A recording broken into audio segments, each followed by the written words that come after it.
Le transport des hydrocarbures par canalisation est une activité phare de Sonatrach, avec un réseau de plus de 21 000 km de canalisation et 82 stations, donc 32 stations de compression uniquement pour le gaz. Tout cela pour assurer dans les meilleures conditions l'acheminement de la production nationale vers le centre national de dispatching de gaz qui se trouve à Hassermel.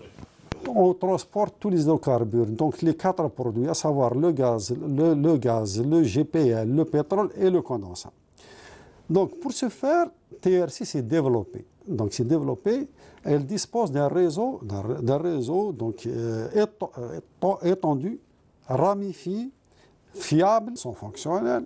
Donc encore, il y a 2 grands cours de construction et dans l'une des plus grandes stations qu'on appelle méga stations de compression et qui va être mise en service le 27 de ce mois. Notre direction gère l'acheminement du gaz de l'extrême sud par le sud-est par les gazoducs GR1, GR2, GR4 et GR6.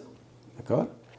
Bon, le GR1, GR2 ont une longueur de 966 km.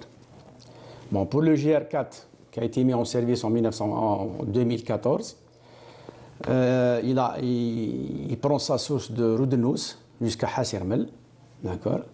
Donc, d'une longueur de 534 km, ainsi que le GR6, qui prend aussi sa source de Roudenous vers Hassermel.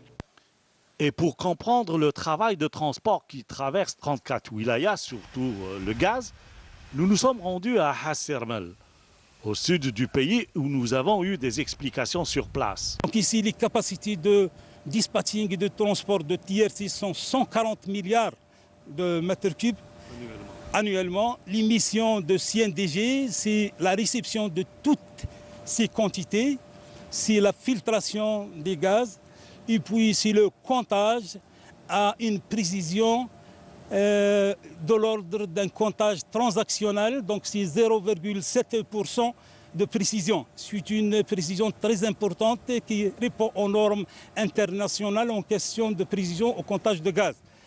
Et nous avons aussi ici la régulation, on régule le gaz et on mélange les gaz pour répondre à une fourchette très exigée par les clients nationaux et internationaux.